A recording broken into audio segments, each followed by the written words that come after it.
Yet, it seemed that all the undead despised the sunlight. They gazed at the life-giving rays from above with disdain. The Queen of Torment sent several attendants to serve Kevin Schuyler. After bathing, changing into his military uniform, and wearing the noble ring gifted by the Queen of Torment along with 2 exquisitely crafted wristbands, Kevin Schuyler's handsome demeanor made the attendants' eyes sparkle. Initially, the dust on his face had obscured his features, but now even Little Skeleton praised. "Brother, you're so handsome!" Kevin Schuyler chuckled. "Really? Compared to your Skeleton King brother, who's more handsome?" "The Skeleton King brother is still a bit more handsome," Little Skeleton replied. Kevin Schuyler lightly knocked on Little Skeleton's head and said, "You're biased. Indeed, a budding young man. I didn't notice it yesterday, but it turns out you're a fine young gentleman." The Queen of Torment's voice echoed from outside. Kevin Schuyler clasped his hands together and greeted, "Good day, sister." Under the astonished gazes of the attendants, the Queen of Torment looked Kevin Schuyler up and down with satisfaction and said, "Such a handsome boy. Why not stay here and keep me company instead of going off to battle?" "Ah!" Kevin Schuyler exclaimed. "No, no, no. The Skeleton King is the enemy who killed my parents and destroyed my homeland. I must kill him." "Very well, follow me," the Queen of Torment said. Her expression suddenly turned serious. Kevin Schuyler glanced at Little Skeleton, signaling him not to wander off, and then followed the Queen of Torment to a cliff. The fierce winds here carried a breath of death, causing their clothes to flutter wildly. Kevin Schuyler kept close to the Queen of Torment's steps. Suddenly she stopped, turned around, and asked, "Kevin Schuyler, what is it you truly seek from the Skeleton King?" "Ah." Kevin Schuyler gazed at the intricate mask, those sparkling eyes that seemed to see through everything. Kevin Schuyler knew he could no longer hide the truth. When had she seen through him? Kevin Schuyler said, "That little Bone Tower is indeed his younger brother. I want to take him to Bone Tower King." The tortured queen's expression immediately turned stern, and an intense killing intent enveloped the entire sky and earth. Kevin Schuyler once again felt the suffocating threat of death, just like that day. "But sister, I won't help the Bone Tower King in any battles. Once I deliver Little Bone, I'll leave this land. Is that all right?" The tortured queen's expression faltered slightly. She turned her head to look into the distance, where a massive mountain loomed, its peak shrouded in mist and clouds. "Kevin Schuyler, do you know? In truth, I don't want to fight either." "Aw, you don't like it? Then why?" "Fate. Do you understand? It's all because of that mountain over there." Kevin Schuyler looked at the distant mountain. Something seemed to glimmer faintly at its summit. That was the Frozen Throne, the seat of the immortal Heavenly Emperor of the previous era. Because of that throne, countless people die every day, including my family and sisters," the tortured queen said, her voice tinged with sorrow, her eyes seemingly clouded with mist. Kevin Schuyler stared in astonishment at the woman before him. So, the tortured queen was once an elf of the Elven clan, but she had been killed by the sorrow of frost and resurrected by the Witch King. That was why she now had this form. She wanted her anguished screams to be eternally remembered, to etch the pain of war into history. "Sister, if this war is only for one person's ambition, then why don't you rebel?" The tortured queen shook her head and said, "This world will never have peace. Even if there's temporary stability, it's merely preparation for the next war. True peace will never come." "No, sister, I believe that true peace exists everywhere. True peace lies within the heart. If everyone strives for peace, then the people of this world will understand one another and step into an era of harmony together." The tortured queen looked helplessly at the young man before her. "You're still too young." "Sister, I may be young, but if peace exists, I will grasp it tightly and protect it with my life. Just watch, sister, I will bring true peace to this land." A resolute belief surged from the depths of Kevin Schuyler's heart. Even he couldn't understand why he felt so certain, so confident. The Queen of Sorrow gazed at the young boy, staring in awe. It felt as though they had known each other before, as though she had always been by his side. After a long moment, she gently kissed his youthful, exquisitely handsome face, brimming with innocence and determination. "This is your promise. You must swear to me that you will bring eternal peace to the beings of this land." Yes, Kevin Schuyler swears upon his life to fulfill this promise, to tirelessly strive for peace in this land. That unexpected kiss only deepened the boy's resolve. The Queen of Sorrow turned her head and let out a piercing scream toward the heavens. Her sharp cry sliced through the wind, reaching far and wide, causing all beings to tremble and echoing across the skies. The terrifying ripples of her scream shook the very ground beneath them. At that moment, the sound etched itself deeply into the young boy's heart. Whether it was a fleeting impulse, the allure of her beauty, or the naivety of youth, the desire to bring peace to the world began to take root within Kevin Schuyler. This future demon king would one day bring peace to this world and instigate monumental changes.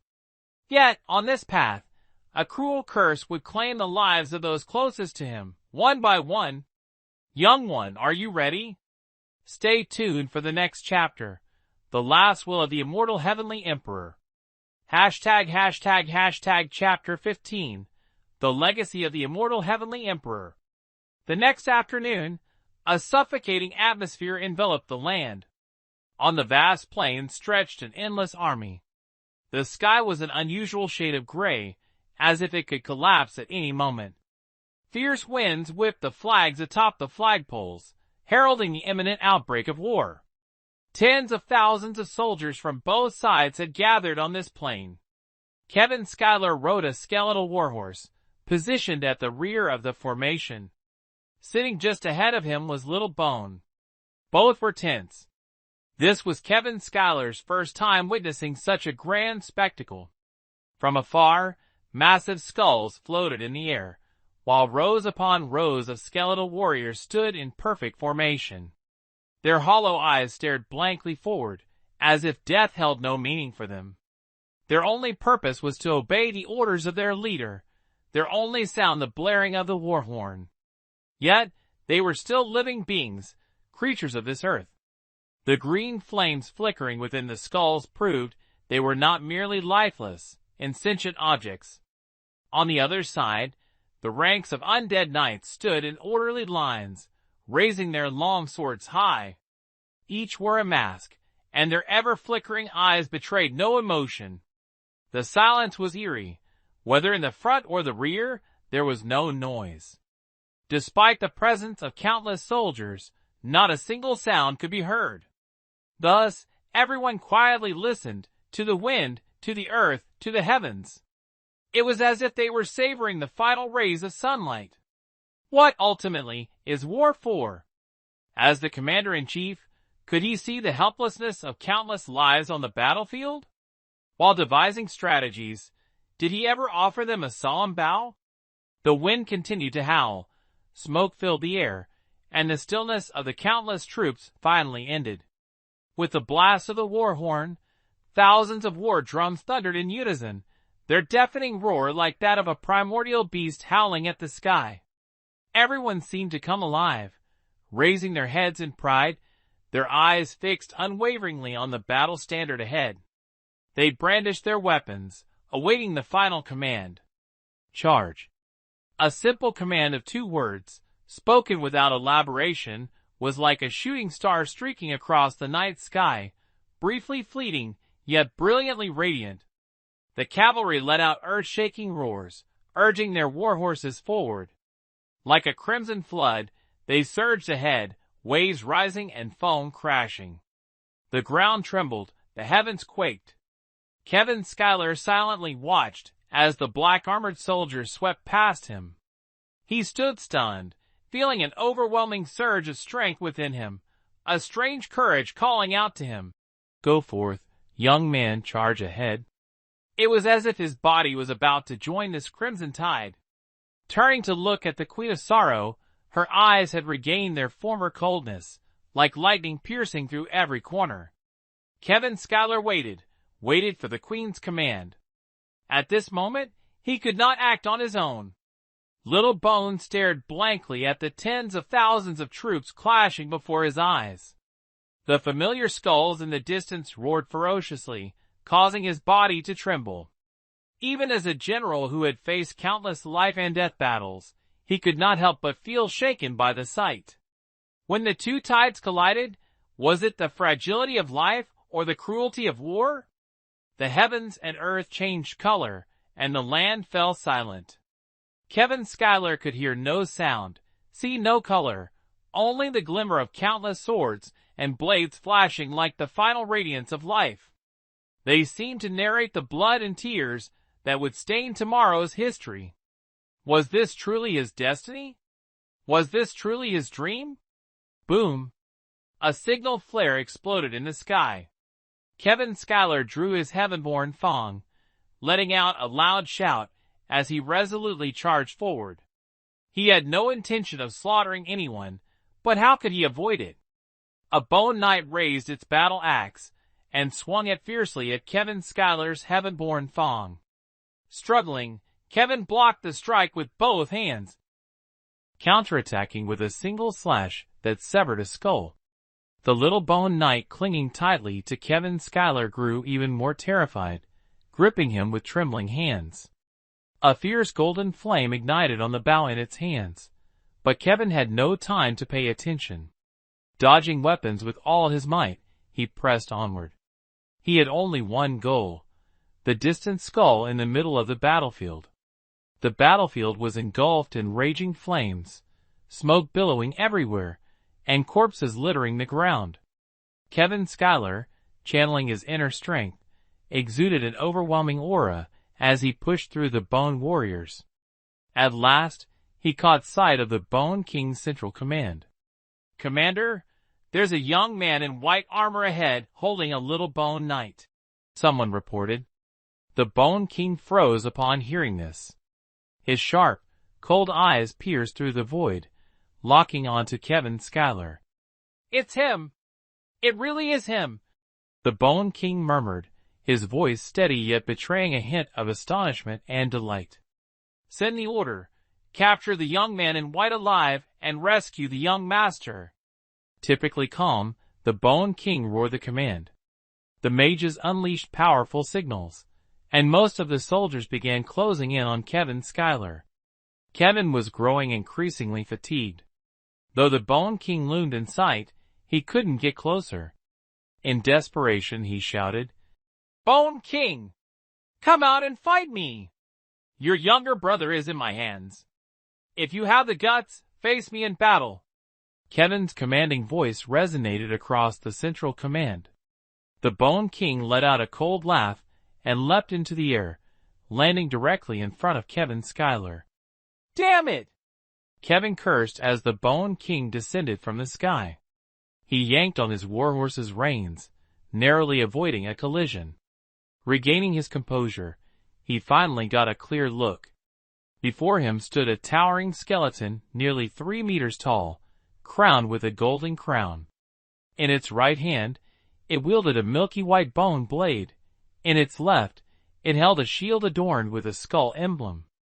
A majestic, regal aura radiated from the Bone King, and his blood-red eyes glowed far more intensely than those of the little bone knight.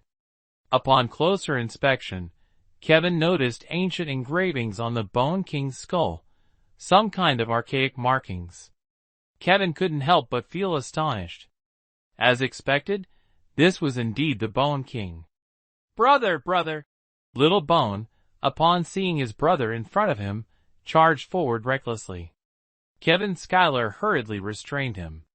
There were numerous soldiers of the Queen surrounding them, and if Little Bone rushed ahead like that, both he and Kevin Schuyler would likely be deemed rebels and executed on the spot. Kevin Schuyler pointed his heaven-born Fang directly at the Bone Skull King. "You are the Bone Skull King!" The Bone Skull King seemed not to hear Kevin Schuyler's words. his gaze filled with deep affection as he looked at Little Bone. Eyes that should have been devoid of emotion now shimmered with a profound tenderness. Suddenly, the Bone Skull King turned his hawk-like eyes to Kevin Schuyler, and an overwhelming killing intent surged toward him. The soldiers nearby were pushed back by the sheer force of it, leaving a 2-meter radius clear around him. A deafening roar erupted from the Bone Skull King's mouth as he leaped into the air, his massive bone blade descending directly toward Kevin Schuyler's head. "Do you no longer care about your brother's life?" Kevin Schuyler Ming Tai Noive, and hung than the Lai Han Dong Nu Tia Chop, Tai Tuk Luk Kong Man, and hung Tok Du Fan Ung Qua Tu Kin Nuoi, Keo Little Bone Trong Nai Mat Roy Koi Chien Ma, Bone Skull King Kim Hut, Chien Ma, by Kim Ton Man No, Bo Jiap Dai Kop Dai Kot Dao Qua Bone Skull King Kong Chiu. Rising in a burst of energy, Kevin Schuyler grabbed Little Bone with one hand and wielded the Heaven-born Fang with the other. As soon as he landed, he swiftly retreated, countering the Bone Skull King with a strike. He knew that remaining unscathed would be an insult to the Queen. He could only hope the Bone Skull King wouldn't unleash his full strength. Lin Bing spun wildly, channeling the essence within Kevin Schuyler's body. A powerful force surged through the Heaven-born Fang, striking the Bone Skull King's head. The Bone Skull King was secretly astonished. This seemingly reckless youth had some skill after all. Boom! The Bone Skull King brutally parried the blow, crushing the ground behind him. Wind Spear! Kevin Schuyler slashed at the Bone Skull King's head, then spun to deliver another strike. 3 massive blades of energy surged toward the Bone Skull King.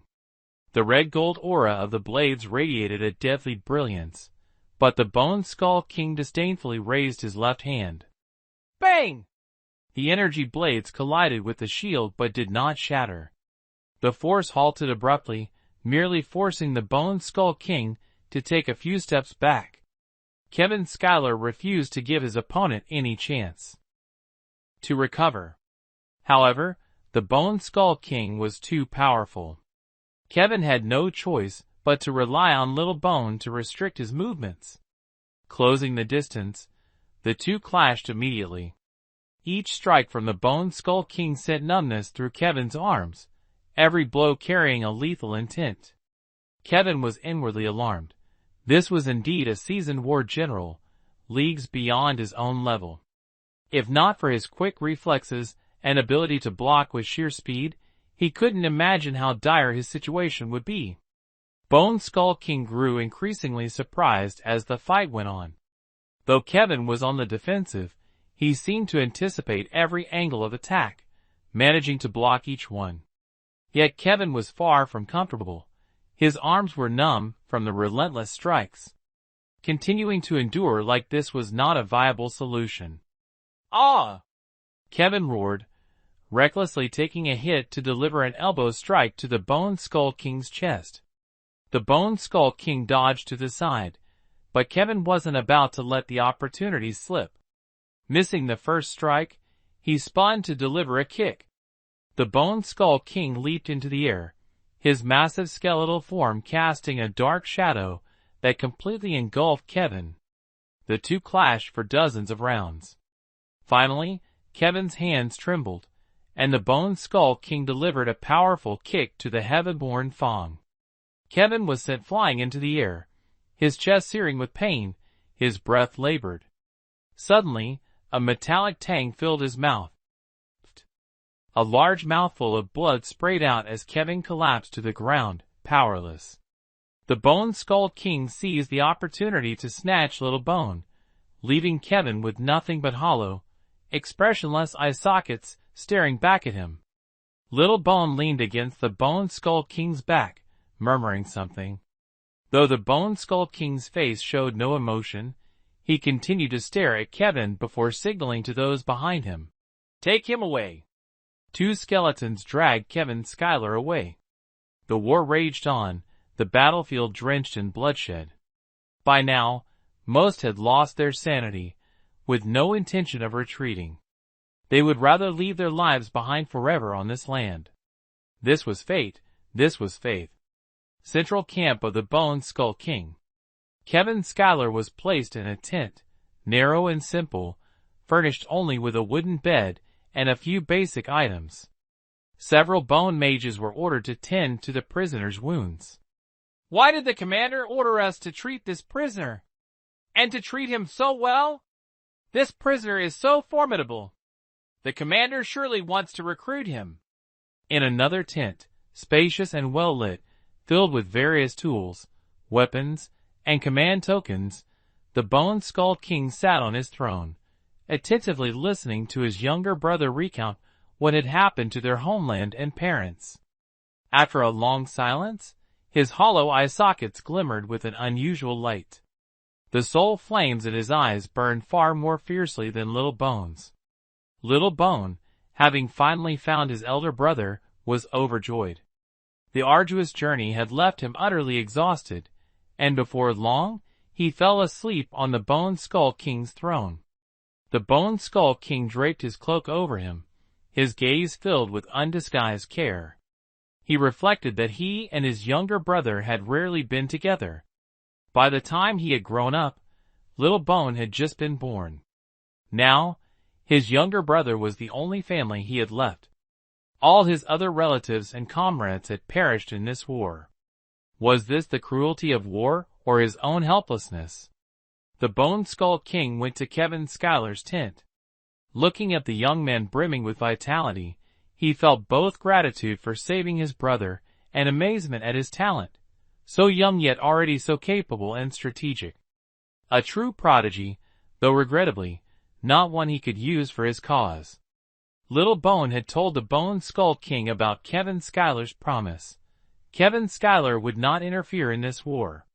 Currently, the battle between the two sides had reached a brutal stage, with a prolonged period of reorganization likely to follow.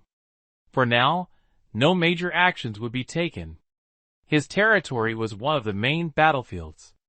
The Eastern Chaos Knights and Western Harbingers of the Apocalypse were fighting to the death to defend the final domain of the immortal Celestial Emperor. This war would not end overnight. The two sides were evenly matched.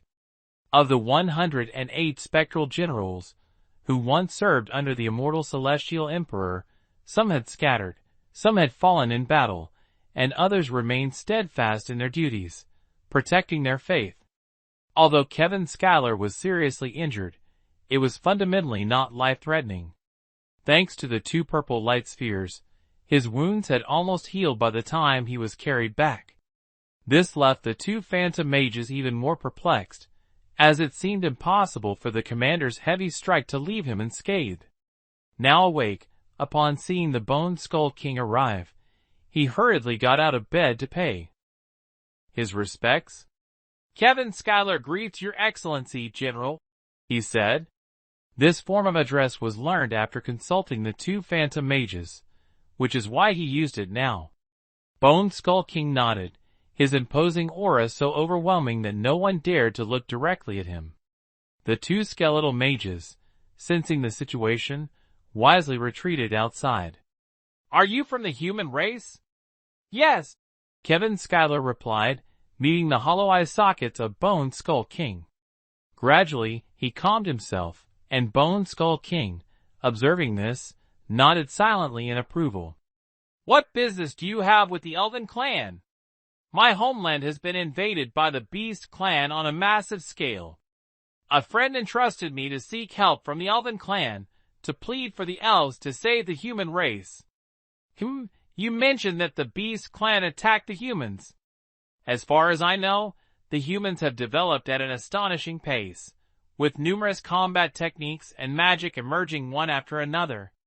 Shouldn't they be more than capable of dealing with the Beast clan? Why would they need to seek aid from the Elven clan? Kevin Schuyler immediately voiced his concerns. Your Majesty may not know, but the Beast clan has changed. For reasons unknown, the once chaotic Beast clan has now become a powerful, well-organized army. What's more terrifying is that they've learned to use strategies, employing diversions and deceptions. It feels as though someone is orchestrating the entire beast clan from behind the scenes. Every beast is now fighting with its full potential. The humans, once arrogant and overconfident, were caught off guard by the surprise attacks. Now, the humans are on the defensive. Though they may not face immediate extinction, this war could very well determine the survival of an entire race. Hearing Kevin Schuyler's explanation, Bone Skull King appeared puzzled. The Beast Clan, once chaotic, has undergone such a transformation? I recall that before the disappearance of His Majesty the Immortal Emperor, he had visited the Beast Clan. At this point, the two suddenly exchanged glances, shock evident in their eyes. Could it be that all of this, every event, every movement of hundreds of thousands of beings, was part of a grand scheme orchestrated by a single individual or a group? Chapter 16. The Immortal Heavenly Emperor's Last Will Middle. Bone Skull King was deeply shaken. Clearly, both of them had thought of the same thing, the Beast Clan. This tribe, though possessing abundant combat power and strength, had long been underestimated by other races due to its poor leadership, chaotic fighting style, and severe internal conflicts. In the past, they dared not attack the human clan recklessly, primarily because of the looming threat of the Immortal Clan behind them. However, this time, with internal strife breaking out within the Immortal Clan, the Beast Clan seized the opportunity to launch an assault on the human clan. Could this be a mere coincidence? Or had the Beast Clan orchestrated the Immortal Clan's internal turmoil to pave the way for their attack on the human clan? If it were the latter, then it was truly terrifying. Could this person aim to conquer the entire island, uniting the four clans in a single stroke? Or was there an even more sinister plot at play? What exactly was Hannah Sterling's father protecting? Was he somehow connected to this scheme? Bone Skull King revealed the location of the Elven clan to Kevin Schuyler. Bidding farewell to the little skeleton, Kevin could see the reluctance in its glowing eye sockets, shimmering with faint flames of emotion, despite its small face showing no discernible expression. Kevin Schuyler continued his journey, now equipped with a few additional items. Bone Skull King had gifted him 2 wrist guards and a pair of dynamic boots, which gleamed with magical energy, making his steps feel noticeably lighter. Ahead lay a vast, desolate expanse of land, seemingly characteristic of this race. Everywhere he looked, there was an oppressive aura of death. Even the sparse vegetation appeared lifeless, tainted by the terrifying death energy. Occasionally, he would come across massive skeletons, scattered torches, or nameless deep chasms. In the distance, a fortress finally came into view. It resembled an elderly man in his twilight years, lying there powerless, its structure crumbling and even more desolate under the glow of the setting sun. It seems to be a fortress belonging to the Guardian Emperor faction, Kevin Schuyler deduced from the flag flying atop the fortress, which bore the insignia of the Immortal Emperor faction. The gate of the fortress had the name clearly inscribed, Kirin Fortress. The city gate was strictly guarded by soldiers, with very few people coming and going at this time. Kevin Schuyler arrived at the base of the walls, which towered nearly 10 meters high and stretched out to both sides. The gate itself, however, was quite small, no larger than a standard door. "Halt!" 2. Soldiers stepped forward to inspect him. Only after completing the registration process was Kevin Schuyler allowed entry. During wartime, inspections were often more stringent. It wasn't until nightfall that Kevin Schuyler finally entered the fortress. It was said that before the war broke out, Kirin City had been one of the most prosperous cities of the immortal race. But now, war had reduced it to a decrepit shadow of its former self. The once spacious streets were sparsely populated, and a desolate air hung over everything. Kevin Schuyler made his way to a tavern. Though the exterior seemed quiet and unassuming, the inside was packed with people. On a large stage, Beautiful and alluring women of the immortal race performed mesmerizing dances, drawing all eyes. Below, groups of people gathered, occasionally breaking into applause. Despite being a tavern, the establishment also served food. Kevin Schuyler found a corner seat, ordered some food, and muttered to himself, "Should have asked that Bone Skull King for some extra support." Looking at the menu filled with expensive dishes, Kevin Schuyler grumbled under his breath. When the food arrived, it consisted of roasted chicken legs glistening with a thick layer of grease, their tantalizing aroma wafting faintly to Kevin Schuyler's nose. He took a deep breath, preparing to dig in, when suddenly, a small, filthy hand darted out from under the table and snatched one of the chicken legs right before his eyes, disappearing just as quickly. Kevin Schuyler glared down under the table and spotted a faint black shadow. The shadow seemed startled by Kevin Schuyler's reaction. Their eyes met for about 2 minutes before Kevin Schuyler finally saw clearly. It was a little girl. Her hair was tied into 2 long braids, and her small, rosy face was so dirty it was hard to discern her features.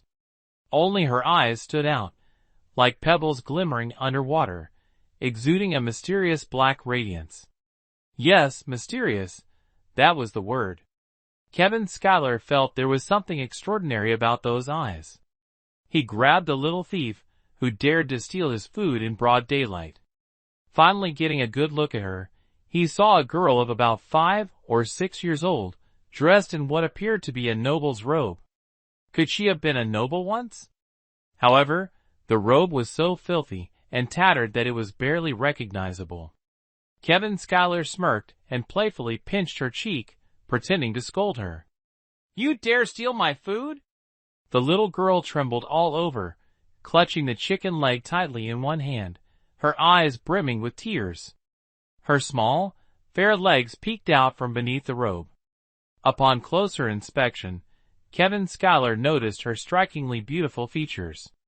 She must have been a noble lady in the past. How had she ended up like this? Big brother. I didn't mean to," she stammered. Kevin Schuyler chuckled inwardly and feigned surprise. "What? You didn't mean to? Are you telling me this chicken leg accidentally flew into your hand?" The girl grew even more frightened. Already struggling to speak clearly, she became even more flustered and incoherent. No, that's not. I was just too hungry."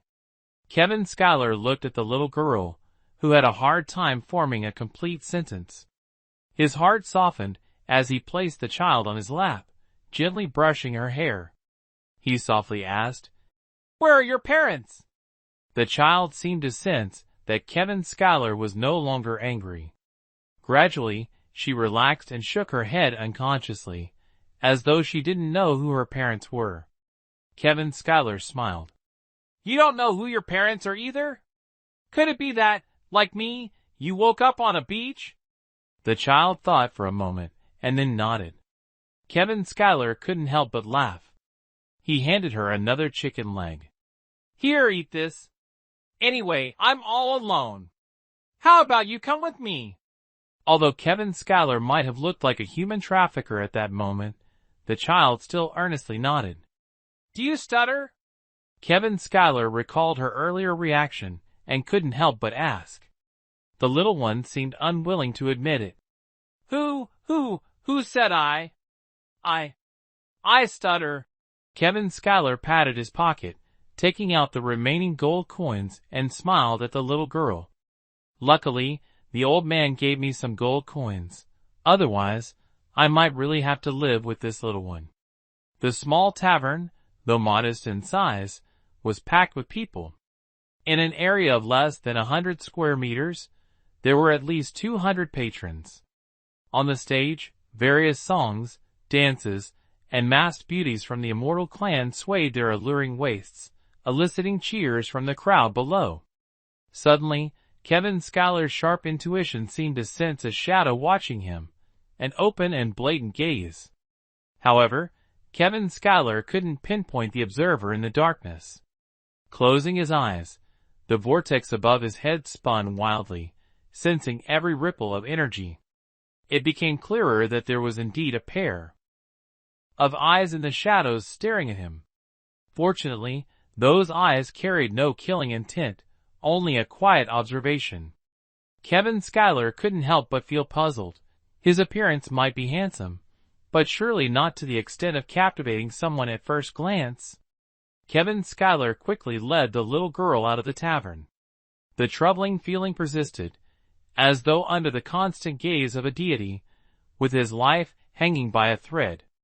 Despite several attempts, he couldn't locate the presence in the dark and eventually decided to ignore it. He took the little one shopping, bought her some clothes, and gave her a thorough bath.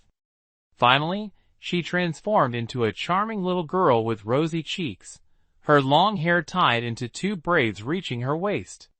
Each braid was messily fastened with a red ribbon, clearly tied by Kevin Schuyler himself. The little one's most striking feature was her lips, which seemed perpetually curved in an enchanting smile. On her right cheek, near the corner of her eye, was a faint mole that added to her lively charm. Her small hand clung tightly to Kevin Schuyler's sleeve, while the other hand held onto Heavenborn Fang. Strangely, the little one was very fond of the Heavenborn Fang, treating it like a treasured toy. She caressed and polished it, as though the pitch-black blade was merely a plaything in her hands. Interestingly, the blade itself was peculiar.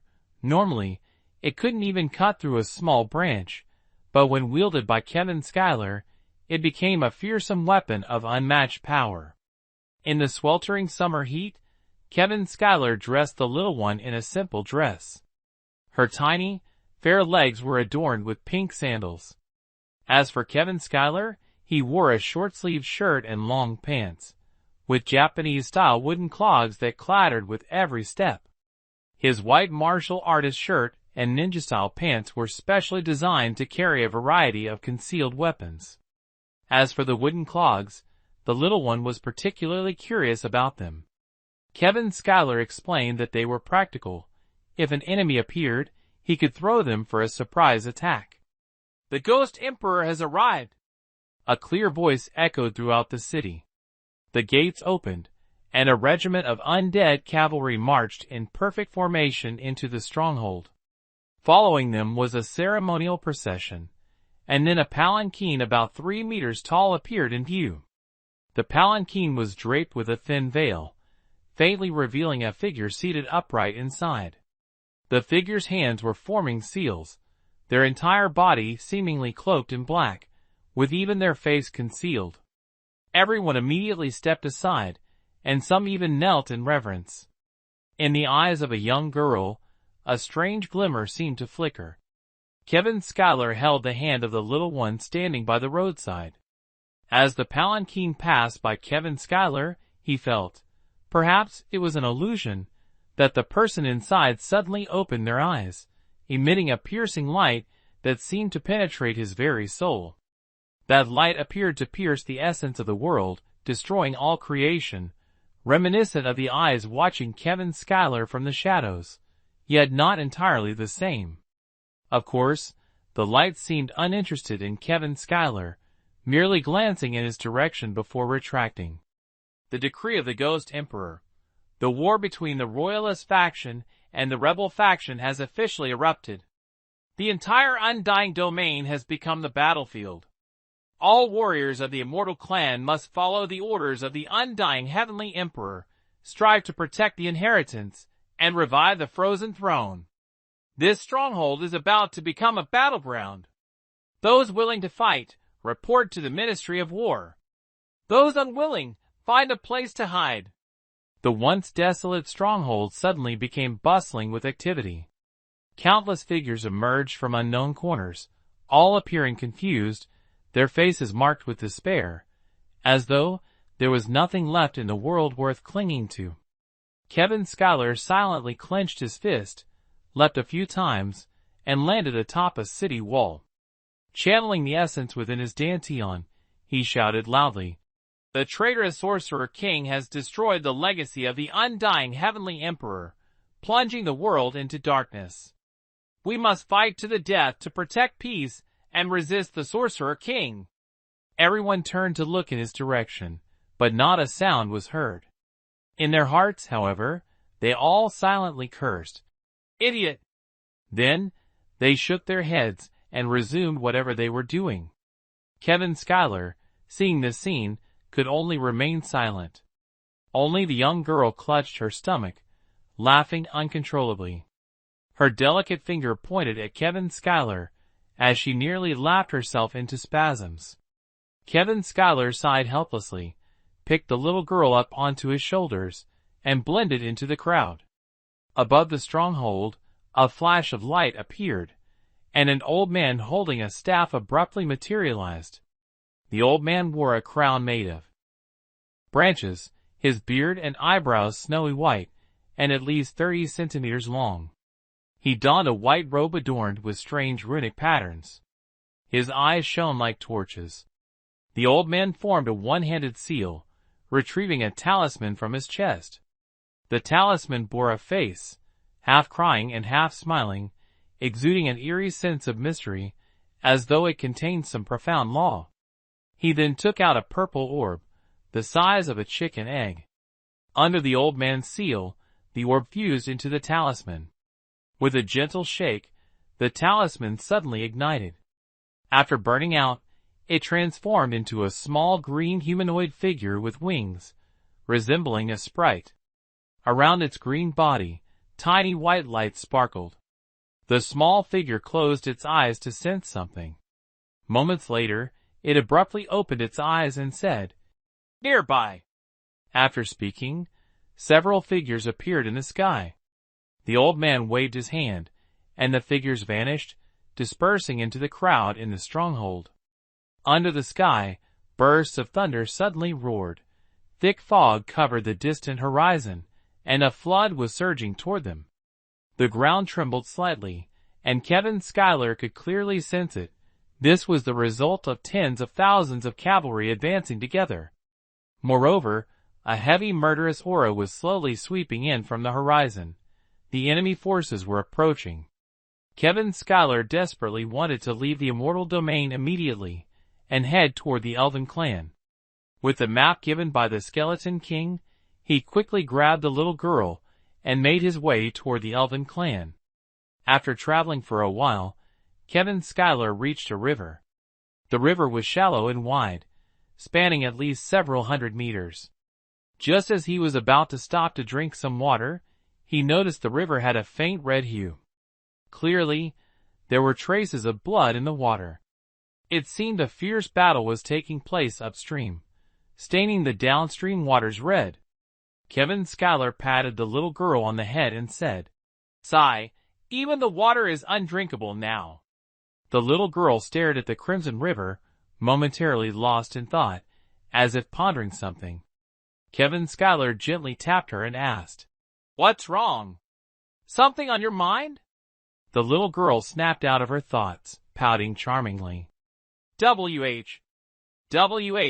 What does it have to do with you? Well, this little one was so pitiful while stealing food earlier, and now she's acting all haughty."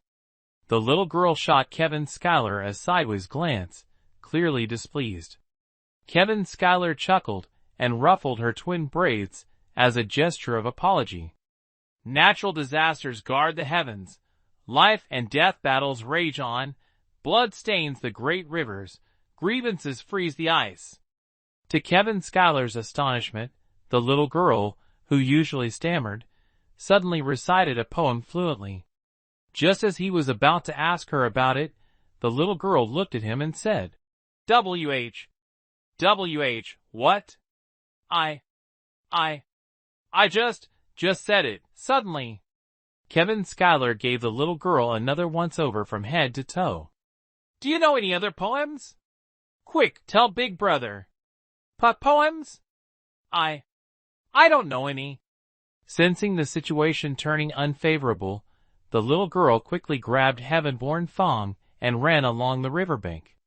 Her petite figure looked particularly graceful, under the glow of the sunset. Kevin Schuyler pretended to chase her, slowly trailing behind.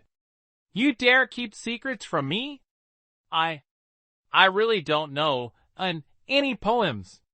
The word poem was the last one, and the little one took a moment to finally utter it.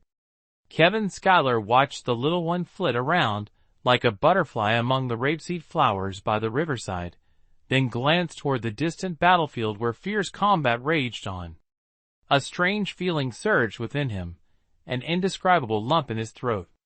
As the sunset descended, this world always seemed to leave people feeling powerless.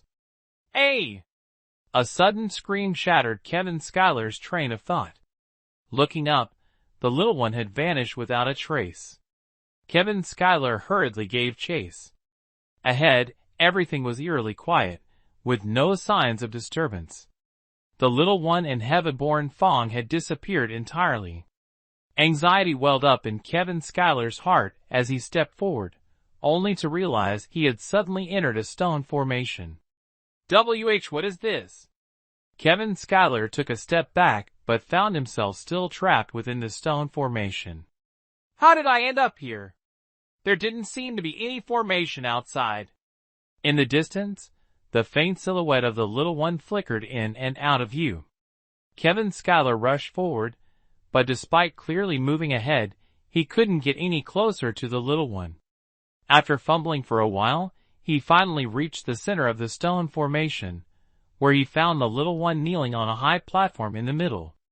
Her hands were raised, and she was murmuring something under her breath. This again? Do you also know witchcraft? Within 100-meter radius, towering stone pillars exuded a faint killing intent, each engraved with strange and intricate patterns. This place seemed like an entirely separate world. Although it spanned only 100 meters, it clearly contained countless formations. A single misstep might transport one to another unknown location. Thus, even though the little one was right in front of him, Kevin Schuyler hesitated. Staying put allowed him to keep her in sight, but stepping forward might lead him somewhere completely unpredictable. Kevin Schuyler forced himself to calm down and carefully analyze the surroundings. The little one continued her prayer-like ritual, and the stone pillars around them seemed to begin rising. Immortal bloodline, spreading across the heavens, guardian divine beast, two hearts as one, unseal the heavens and earth, trade for a peaceful world. The massive stone pillars trembled violently, and the central high platform began to descend.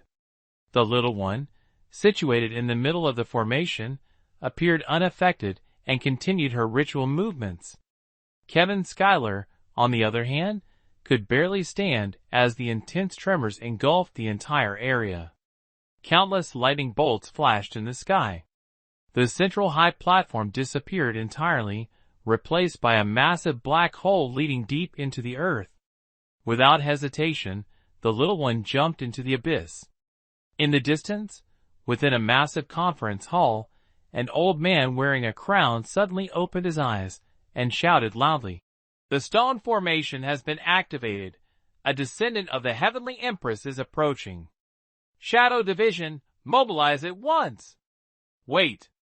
Kevin Schuyler moved, realizing the magic formation had disappeared, and hurriedly chased into the pit. This pit seemed bottomless, and ever since entering, Kevin Schuyler had been falling endlessly. A bottomless pit? This time I'm done for. The sensation of free falling endlessly, with nothing around to grab onto, was deeply unsettling. Kevin Schuyler silently blamed himself. He hadn't observed carefully before jumping. Who exactly was that little girl? How could all of this be explained?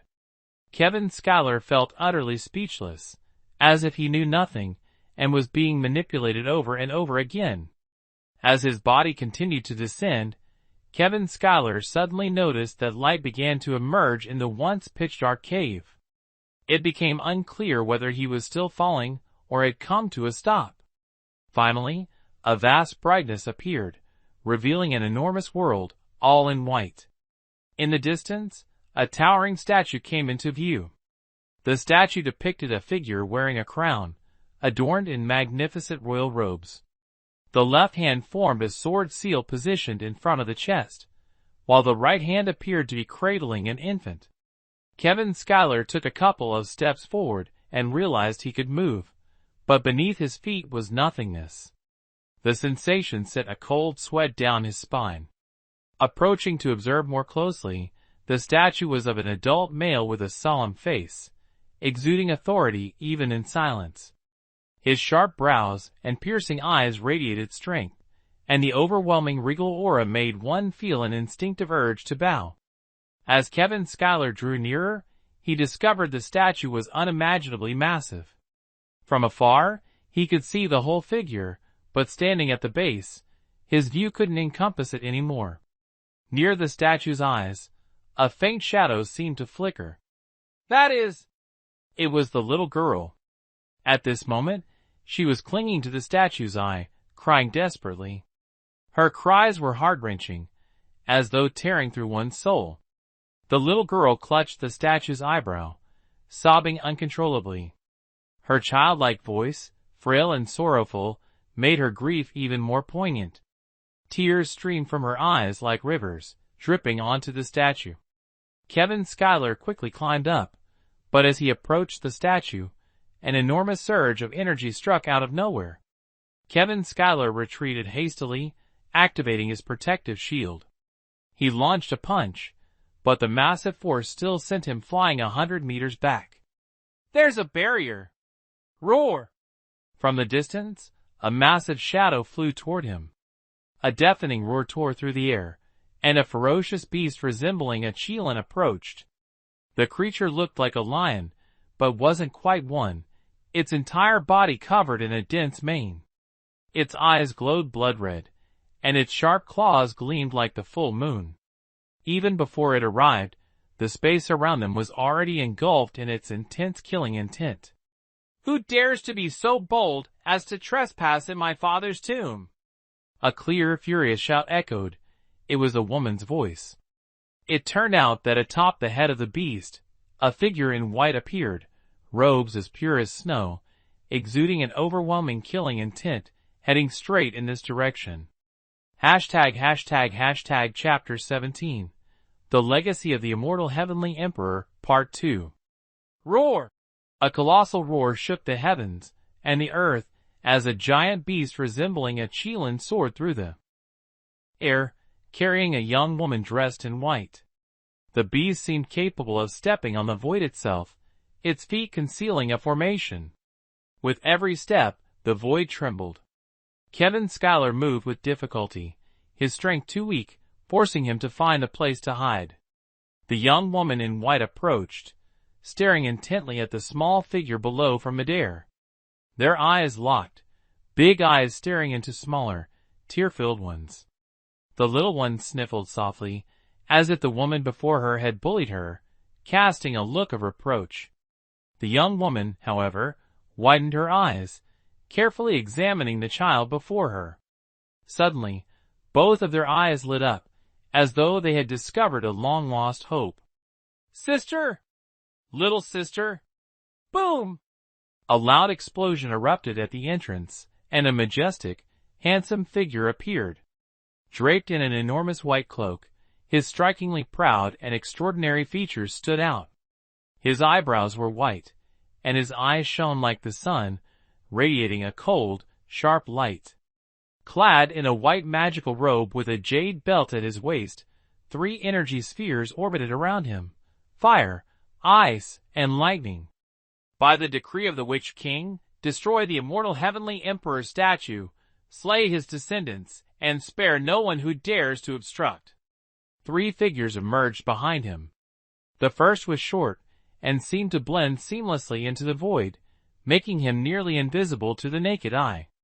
He held a pair of black scythes exuding a chilling aura, a testament to the countless lives he had taken. The second was a towering, muscular figure wielding a battle axe, his rippling muscles giving off an aura of raw savagery. The third was entirely green, holding a blood spear in both hands. His elongated fangs covered half his face, and his blood-red eyes radiated a terrifying, eerie presence that left one speechless. Together, the four exuded a murderous aura so intense that countless vortexes formed, splitting the ground and shaking the earth. The young woman in white raised her hand, summoning a jade sword about a meter long. With a flick of her wrist, it emitted a radiant white light. Killing me won't be so easy. The five figures on the ground remained motionless, seemingly unfamiliar with the young woman. Feeling ignored, she stomped her foot hard, prompting her beast to roar fiercely and dive down from the sky. The man in the white robe glanced around the void, finally noticing the young woman as she charged at him, her entire being exuding killing intent. Yet, he remained still, as if he didn't consider her a threat. Only when she closed and did he speak. If you all don't act, I will. Ding. The young woman and the beast suddenly froze in place, as if inertia didn't exist here, coming to an abrupt halt. Beneath the point where the young woman stopped, a shadow emerged. Despite the ample light, the figure's appearance remained indiscernible, as though it was the embodiment of darkness itself or perhaps cloaked in black. In its hand was a circular weapon, exuding a chilling aura that sent shivers down the spine, even though it didn't look physically threatening. Not far away, another figure appeared. Kevin Schuyler recognized this individual. It was the one who had been silently watching him, but could never be found. Now, the figure revealed itself. This one, though similarly shrouded in mystery, wore a mask, and their form was discernible, a woman wielding a similar weapon. You soul phantom assassin, is it just the two of you? To kill you, that's enough. The shadowy figure replied in a deep voice, its tone making it impossible to discern gender. The man in white robe showed no expression, tilting his head slightly. Behind him, three figures stood. Two of them vanished in an instant, reappearing before you soul and phantom assassin. Duke, hidden assassin. The woman called Phantom Assassin seemed unfazed. Her heterochromatic eyes flickered continuously, and her full red lips pressed together, exuding an irresistible allure. The four stood off in tense silence. Kevin Schuyler was quietly alarmed. These were at least high-ranking elites, on par with the Bone Skull King. For him to encounter such beings was akin to courting death. Whoosh! Phantom Assassin suddenly vanished, reappearing in front of the Duke. The circular weapon, initially devoid of killing intent, now radiated a ghostly glow as it struck down on the Duke. The Duke was visibly startled, hurriedly raising his battle axe to block. Boom! 5 consecutive strikes landed in an instant, each executed with lightning speed. The Duke was left with gruesome wounds, his hands trembling as he gripped his battle axe. The outcome of the clash was decided in mere moments. Unwilling to accept defeat, the Duke charged forward, swinging his battle axe horizontally in an attempt to cleave Phantom Assassin at the waist. She sneered coldly and dodged effortlessly. After several exchanges, the Duke suddenly roared, golden light erupting around him. Phantom Assassin realized her body was no longer under her control, propelling her toward the Duke. She quickly adjusted her stance, and the two exchanged 100 blows in an instant. The Duke suddenly grabbed her shoulder and hurled her with force. A spiraling storm appeared as Phantom Assassin was flung away. However, she quickly regained her footing and launched a stronger assault, clearly intent on delivering a fatal blow, leaving the Duke struggling to defend himself. Finally, the circular weapon in Phantom Assassin's hand glowed with a sudden blue light. Her ultimate move, Soul Reaper, was unleashed. Boom! The force was several times stronger, and the axe of the Axe King could no longer withstand it, shattering under the impact. The merciless killing intent slashed from his shoulder to his abdomen, nearly severing the Axe King's waist. Fresh blood spurted out, dyeing a patch of land red. Just as Phantom Thorn was about to deliver the killing blow, a blood spear flashed, carrying an eerie glow as it aimed straight for Phantom Thorn's heart. Green-tinted blood spears shot out one after another. Phantom Thorn struggled to dodge them. The clawed man suddenly let out a loud roar, his entire body turning blood-red, moving like a streak of light straight toward Phantom Thorn. Rolling several times, Phantom Thorn still couldn't evade and was struck. His body immediately felt as heavy as Mount Tai, making movement nearly impossible. Moreover, the clawed man struck again, launching several blood spears at a speed many times faster. Phantom Thorn, flipping in midair, threw a dagger in desperation to evade, but one blood spear still aimed directly at his forehead. The aura of death spread. Phantom Thorn's heart raced as his eyes locked onto the approaching spear. His hands, however, couldn't react in time. At this critical moment, "Soul Phantom descends!" a voice rang out from afar. Instantly, the sky was filled with illusions, cold winds howled, and countless clones of Soul Phantom appeared. One clone managed to intercept the blood spear, saving Phantom Thorn's life. The stealth assassin, taking advantage of his invisibility, flickered in and out of sight.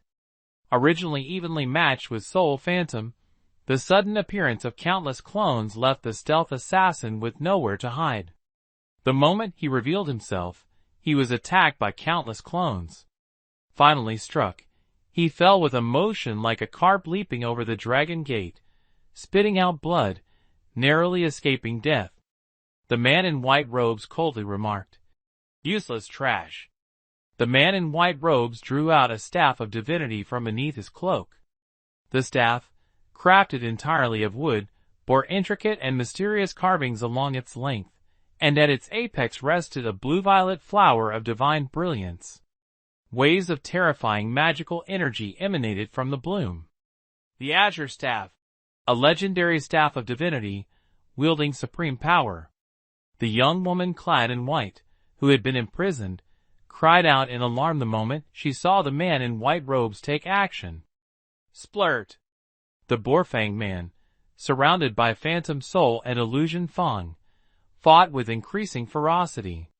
His vitality surged with every strike, leaving his opponents deeply troubled. His blood-drenched spear grew faster and more powerful, exuding an eerie crimson mist.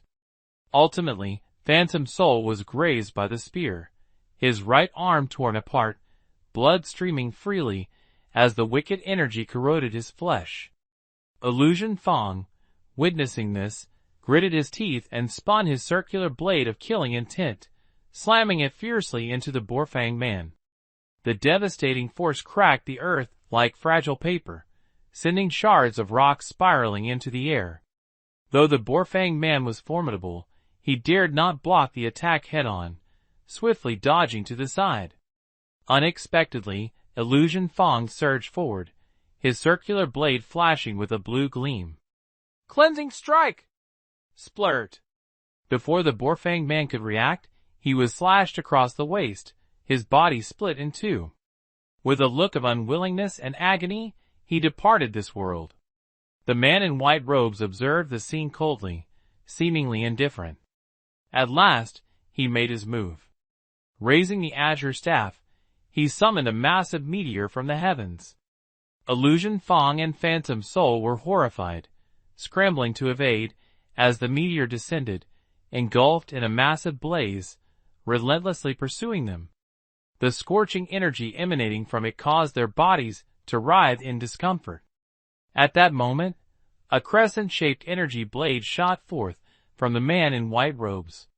The blade, hundreds of meters long, skimmed parallel to the ground, carrying a terrifying magical array as it sped toward its targets at the speed of light.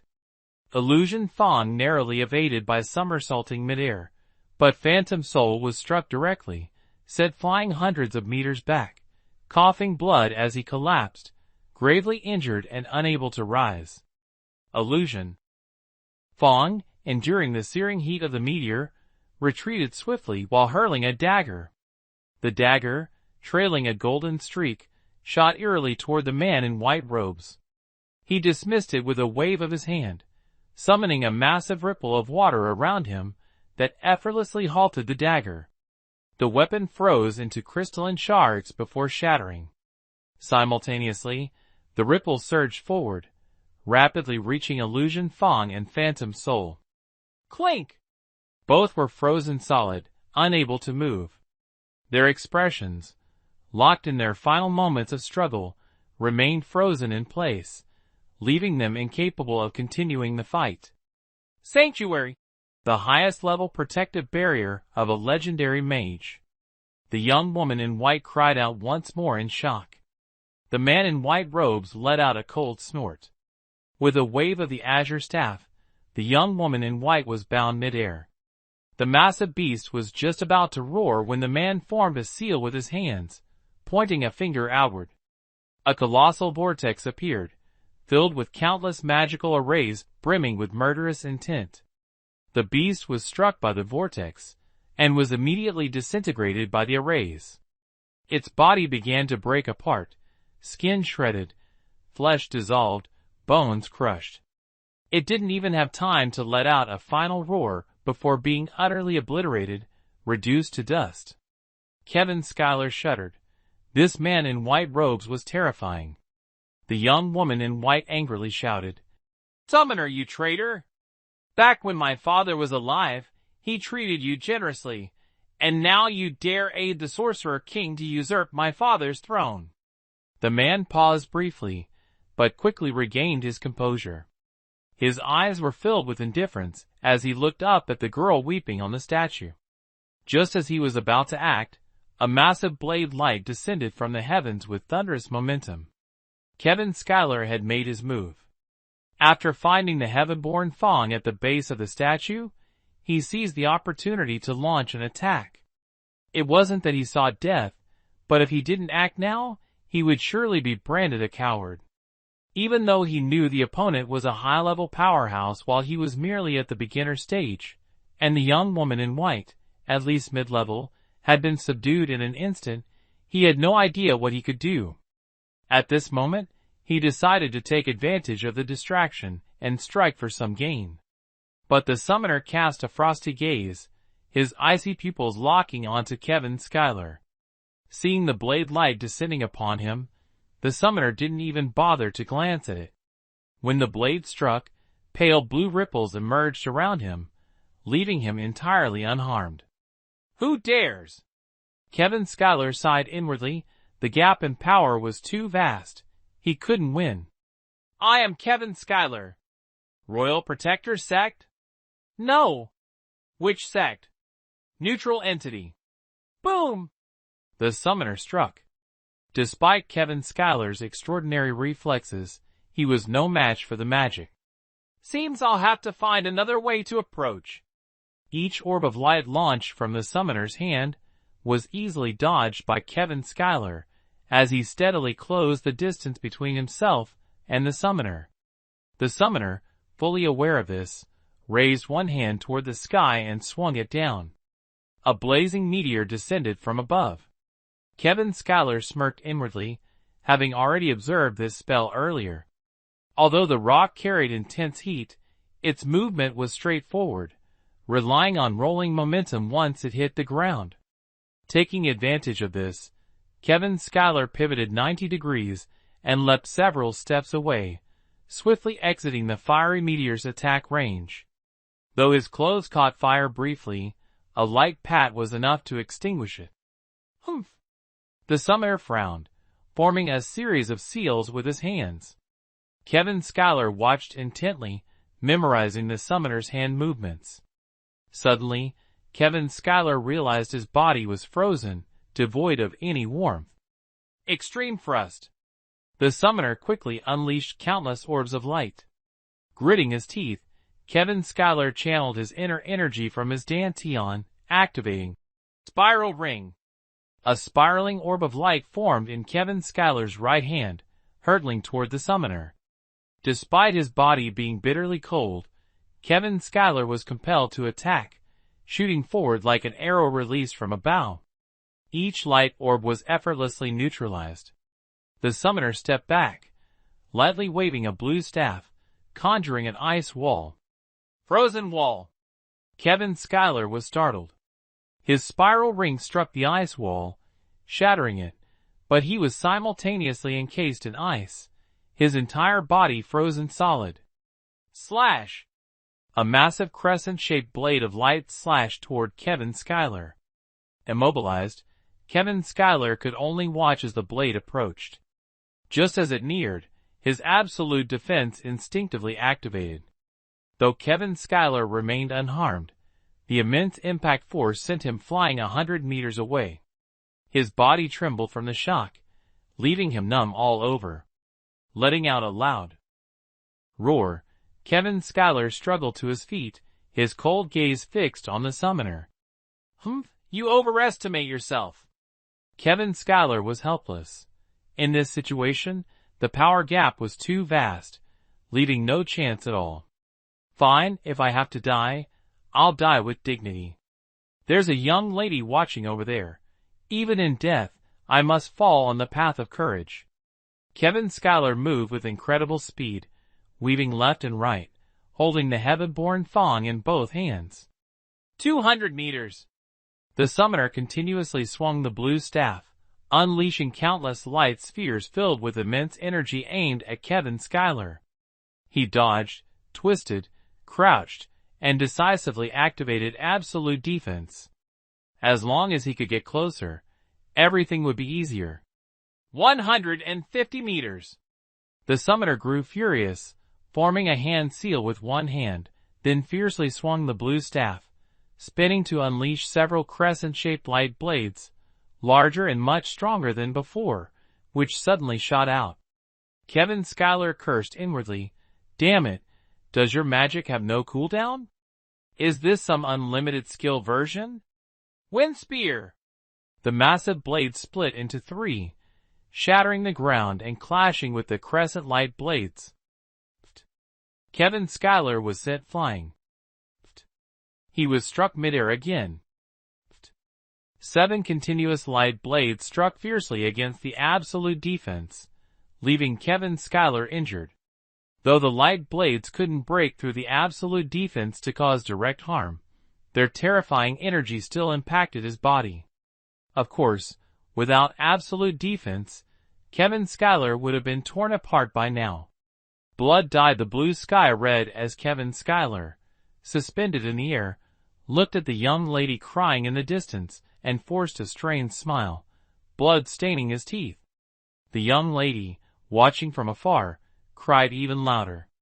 Kevin Schuyler thought to himself, "So be it. I was born not knowing where, and I'll die not knowing why, not even understanding why I was born or why I must die. That man over there, looking so dashing, it's not a shame to die by his hand. Is your wife dead or something? Your face looks so gloomy." Kevin Schuyler closed his eyes, as countless waves of primal energy surged within him, yet he didn't even have the chance to use them. Kevin Schuyler crashed heavily to the ground. The girl in white still struggled, her hands tightly bound, her cries echoing through the sky. The summoner's cold gaze, the entire scene, was like a painting etched deeply into Kevin Schuyler's heart. Perhaps I'm too insignificant, he thought. I shouldn't have taken on such a grand mission. The extinction of humanity? Let it be. The internal strife of the immortal clan? Let it be. The Beast Clan's conspiracy? Let it be. Why did I have to meddle? What have I been fighting for all this time? For this girl? Impossible. I've only known her for a few days. For pride? Wasn't there a beautiful woman watching just now? Not charging forward wouldn't be manly. Ridiculous. What's the point of pride when you don't even have your life? At this moment, countless questions swirled in Kevin Schuyler's mind. What exactly am I fighting for? Even with an IQ of 200, everything now seemed unclear. Fighting for faith? Ridiculous. I don't even know what my faith is. Then, why am I here? Kevin Schuyler's forehead glimmered with a golden light, enveloping him entirely. He felt a warm stream flowing into his body, reaching his heart, then his brain. Eventually, he saw a golden figure. She knelt on the ground, hands raised toward the sky, muttering softly, her body trembling, yet her resolve as firm as steel. Hannah! Hannah Sterling! Sigh. Fighting for myself then? I was born of heaven and earth, created from yin and yang. Surely, I have a purpose. Otherwise, why would I exist? At that moment, two large characters on his chest gleamed with golden light, and a stream of information appeared. Are you kidding me? Can't you just explain everything in one go? Looking at the lengthy stream of information, Kevin Schuyler remained silent. In his mind, blurry figures began to emerge, each seemingly a formation of some kind. Their movements interconnected, revealing the profound mysteries of the universe. Kevin Schuyler quietly observed, learned, and felt the essence within his body healing his injuries. Particularly, two purple orbs of light accelerated the mending of his shattered chest bones at a speed visible to the naked eye. Outside, a young girl saw Kevin Schuyler collapse and screamed. She leaped down from a height of 1,000 meters yet landed unharmed. Kevin Schuyler, big brother! Kevin Schuyler, big brother! Her eyes were swollen from crying, her face streaked with tears, and her gaze bloodshot. She no longer resembled a child at all. Suddenly she turned, her expression cold as she glared at the summoner in the distance. The summoner seemed to notice something had changed but still looked on with disdain. Arrogantly gripping a green staff, he prepared to bind her. In truth, Father is not dead. For the first time, a second expression appeared on the summoner's face, astonishment.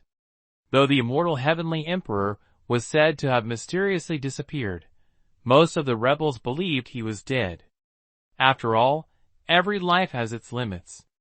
Moreover, the Witch King had once used extraordinary means to search for signs of the Emperor's life, but found nothing. The immortal domain, home to countless living beings, was once a flourishing land blessed by heaven and earth, where the sun and moon shared their grace. Yet you all insist on waging war. Those who bring suffering to the world will ultimately taste the world's suffering. There are no absolute good or evil people, but pain is always balanced. You've caused countless lives to lose their homes and loved ones, all for your ambition.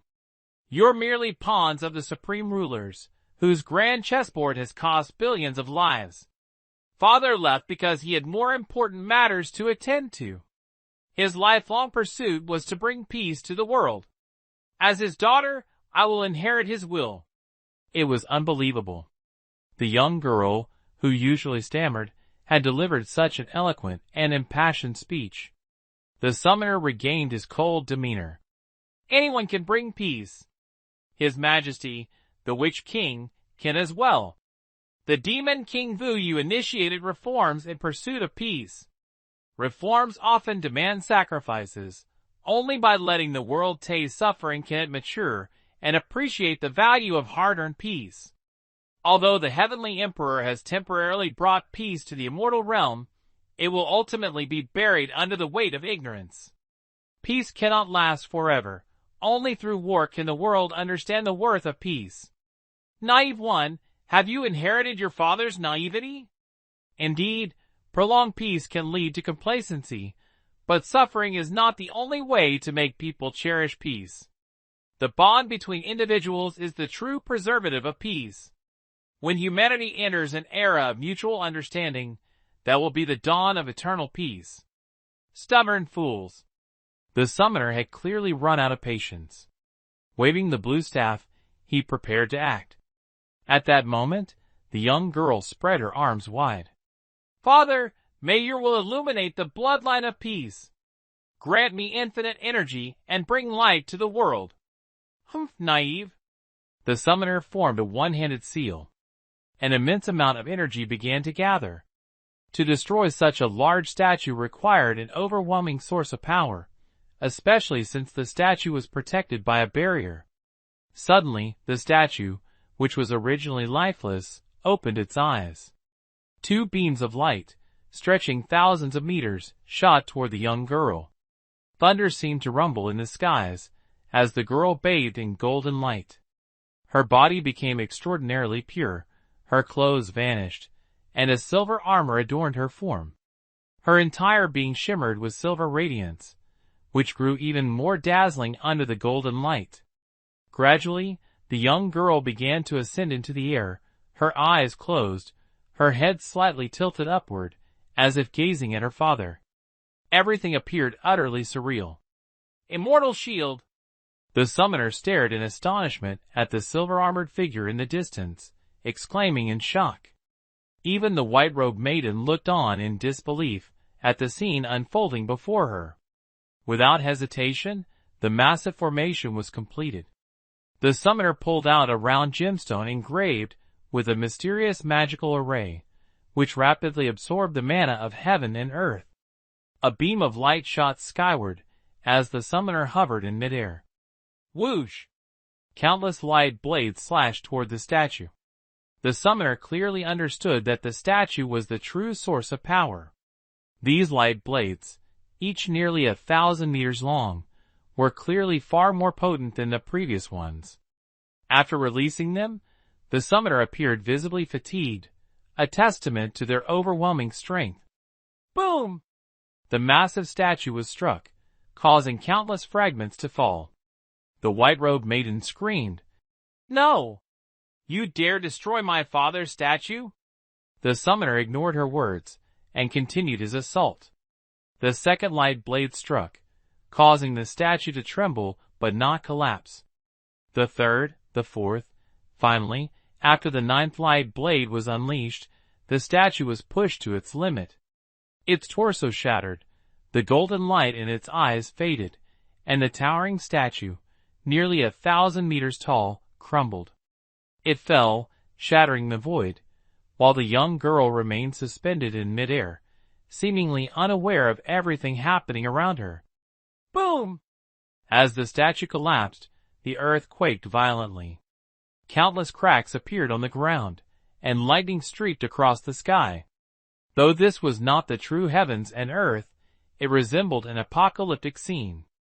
The entire world trembled as if on the brink of destruction. The summoner's face darkened. Significantly, clearly drained by the immense energy expenditure of the light blades. But when he turned to bind the young girl, he was shocked to discover that both the girl and Kevin Schuyler had vanished. Chapter 18 Teleportation.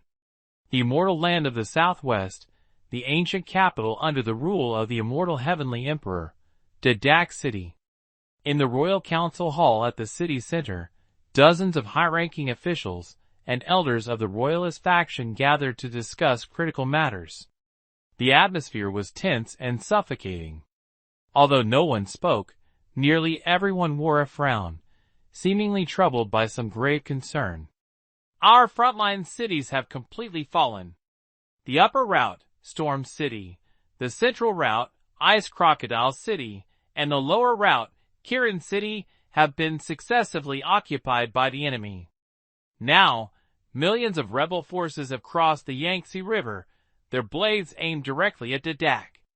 The elderly man with a silver beard, seated at the foremost position, finally broke the silence.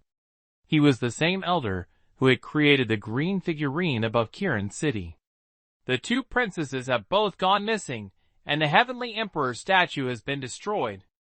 Each piece of bad news spilled from the old man's lips like a relentless storm, as if he wouldn't stop until every shocking revelation had been shared. Everyone lowered their heads, bracing themselves for even worse tidings. By the time the Shadow Division arrived, the battle was already over. Fortunately, they managed to rescue the two generals, Soul Phantom and Illusion Assassin. Prophet, you once said that when the two princesses meet, the Heavenly Emperor's last will would be revealed, and hope would emerge. Why then? Across the room, a tall, muscular figure stood up, exuding an aura of righteousness. His entire body was clad in armor, including a steel helmet that covered his head. His expression was stern and commanding. Chaos, mind your words. You are speaking to the prophet, interjected a strikingly handsome young man standing beside the prophet. Though he also wore a head covering, it was not made of steel, but rather a magically enhanced hood. His eyes gleamed with intelligence. He was none other than the royalist faction strategist, Silent Mage. Despite his youth, Silent Mage's extraordinary intellect had won over the royalists. His strength was undeniable, and his ability to counter enemy magic left opposing sorcerers powerless. Since assuming the role of strategist, he had swiftly reorganized the chaotic rebellion, mobilized the army, and established the current stalemate. It could be said that without Silent Mage, the one standing here today would likely be the Witch King and his minions. The prophet interrupted, motioning for Silent Mage to sit down. Prophet is the loyal subordinate of the immortal Heavenly Emperor, formerly holding the position of Prime Minister of the Immortal Clan, standing beneath one yet above thousands. Now, he naturally leads the Royal Guardian faction, opposing the Sorcerer Demon King. His reputation speaks for itself. Our hope has indeed emerged, but before it appears before us, we still have a long period of perseverance ahead. During this time, if we fail to endure, then tomorrow, standing here, I fear it will be none other than the esteemed Sorcerer Demon King himself. The prophet gently joked, while Chaos sat down, seemingly deep in thought. So, Marshal, what should we do now? Those damned rebels have landed, and I fear that the entire area from the second defensive line onward is now under their control. From the eastern corner, a skeleton towering 3 meters rose to its feet, ghostly flames blazing in its eye sockets. Its terrifying face sent chills down the spine, and the bone blade it wielded emitted a cold gleam, lowering the surrounding temperature by several degrees. At the same time, another similarly massive creature stood up. This one had a fearsome appearance, wielding a long sword that, though ordinary in shape, constantly radiated a fiery glow, as if it were made of fire itself, eternally burning. Indeed, I fear even the forest has now fallen into their hands. In my opinion, let's take a few elites and, while they haven't secured their foothold, strike directly at their camp tonight. The speaker was a minotaur, a humanoid bull standing upright, with a large ring pierced through its nose and a massive hexagonal pillar slung over its shoulder. Old bull, don't interfere. Another minotaur beside him glanced at him, though this one carried an enormous battle axe on his shoulder. That's right. Let's follow the strategist's plan. A beautiful little dragon chimed in. The silent magician noticed everyone's eyes on him, and did not say much. He stepped aside, revealing a massive map hanging on the wall behind him. Using his command staff, he pointed to a dense forest on the lower path of the map and said, "The enemy surely has numerous arrangements in the forest. Our first step is to strike them hard before they finish their preparations. Therefore, I am assigning the Dark Mage, Chaos Knight, Apocalypse Envoy, Dragon Fairy, and Shadow Witch's generals to form a special operations team. They will carry the newly developed mist of strategy and conduct reconnaissance in the wilderness." Immediately, 5 figures stepped forward. "Understood," they responded. "The second step," he continued, "is to draw the enemy's attention to the lower path. Once this is achieved, I order Bone Skull King to lead the main army to attack the upper path, aiming to drive the enemy out of the Yangtze River and blockade the riverbank. Simultaneously, Phantom Spearhead and Lightning Wraith will lead troops to secure the divine talismans in the wilderness of the upper path, preventing enemy ambushes from this area." 3 figures emerged, accepted their orders silently, and retreated.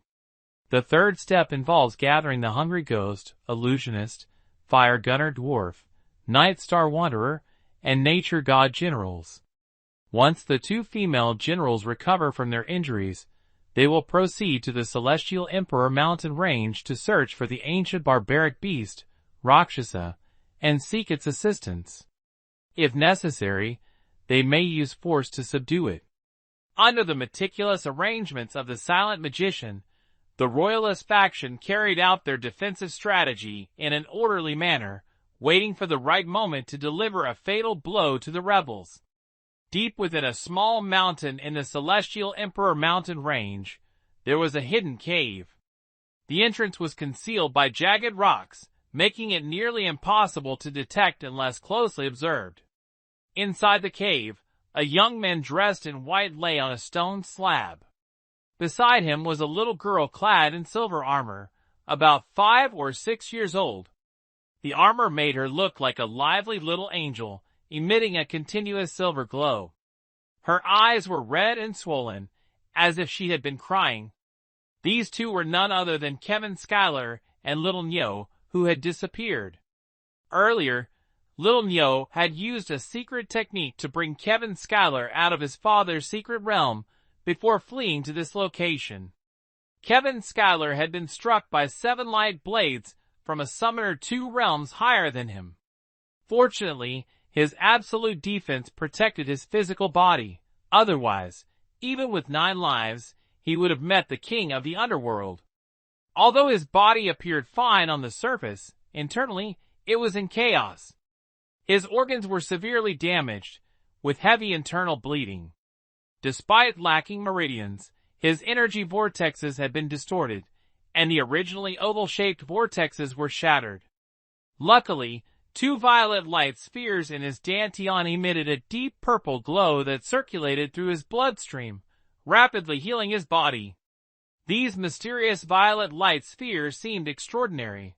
No matter how severe the injuries, they were quickly repaired under the nourishment of the purple light. The bleeding had stopped, the vortexes had returned to their original state, and the only remaining issue was the recovery of his vitality. Little Nyo had cried herself into exhaustion, quietly leaning against Kevin Schuyler's side, clearly fast asleep. As for Kevin Schuyler's divine sense, it was far from idle. The stream of information transmitted from those 2 characters recorded a top-secret combat skill, instantaneous movement. Kevin Schuyler was baffled. What exactly was happening? Could those 2 characters actually be a book, containing vast amounts of information, recording various secret techniques and combat methods? But why not give it all to him at once? Never mind, for now, let's talk about this instantaneous movement. The special connection between those silhouettes, even with Kevin Schuyler's 200 IQ, took an entire day to realize it was a method of utilizing energy. It seemed that his future combat techniques would be inseparable from energy. The principle was as follows: to merge oneself into the void, becoming an invisible existence like a magnetic field, then using divine sense to perceive the fluctuations of heaven and earth, instantly moving oneself to the sense location. What was called instantaneous was essentially the speed of the electromagnetic field, which was the speed of light, the ultimate speed of the world, hence the name instantaneous movement. This skill was divided into 9 levels, each upgrade symbolizing the elevation of the technique. Moreover, this skill required minimal Chi energy consumption, making it very practical. Once mastered, it would be incredibly advantageous. Kevin Schuyler silently activated the vortex in his head. After becoming accustomed to manipulating the vortex, he realized that the vortex in his head might be the leader controlling all the vortices in his body, so he named it Heaven Controller. The Heaven Controller spun rapidly, sensing the void, allowing him to become part of it. Kevin Schuyler imagined himself sinking slowly to the bottom of the ocean, a peculiar sensation of void appearing. With Kevin Schuyler's intelligence, understanding these concepts was quite easy. Heaven only knew what connection he had with the divine to be granted such a high starting point. However, at this moment, Kevin Schuyler was completely unaware. He believed that everyone could do this, that simply observing once would allow them to remember and even comprehend. He clearly felt that he had become part of the void, because the Heaven Controller could no longer sense his existence. Then, he began sensing his surroundings. At the cave entrance, gusts of wind blew in.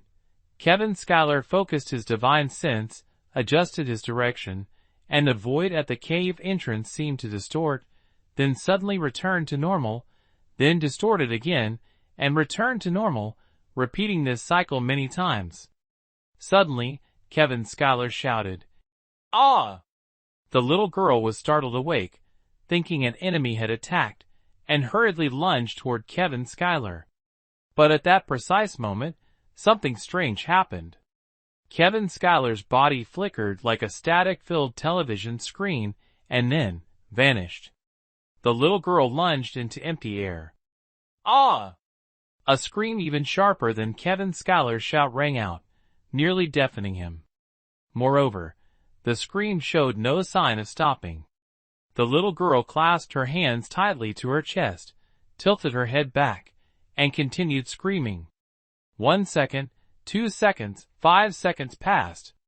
Kevin Schuyler couldn't take it anymore and lightly patted her. "Hey, could you stop for a moment?" The little girl immediately stopped screaming, turned around, saw Kevin Schuyler, and then resumed screaming. Kevin Schuyler was speechless.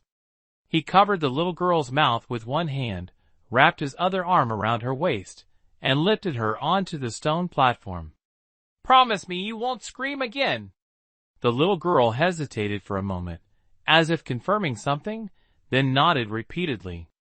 As Kevin Schuyler released his hand, the little girl gasped for air. "Kevin Schuyler! Brother Tion, how did you suddenly disappear?" Kevin Schuyler shook his head, thinking carefully. Clearly, he hadn't achieved his goal earlier. After teleporting, there was still some distance to the cave entrance. Moreover, upon reappearing, he felt a momentary dizziness. He wasn't sure if it was due to void manifestation or the girl's scream. However, Kevin Schuyler was well aware that while he had learned how to use it, mastery was another matter. Even a genius couldn't perfect it instantly. Despite his 200 IQ enabling him to grasp the first level of teleportation quickly, achieving proficiency was still far off. Tugging on the little girl's braids, Kevin Schuyler snapped back to reality, staring at her with a mischievous glint in his eyes. "Little girl, so you're the daughter of the immortal old man. How many more secrets are you hiding from me? You'd better spill them yourself." Chapter 19. The Emperor's Mount. Hey, little girl. Quickly tell me, just how many secrets are you still hiding from me? Kevin Schuyler tugged hard on her two braids, one hand relentlessly tickling the little girl's waist.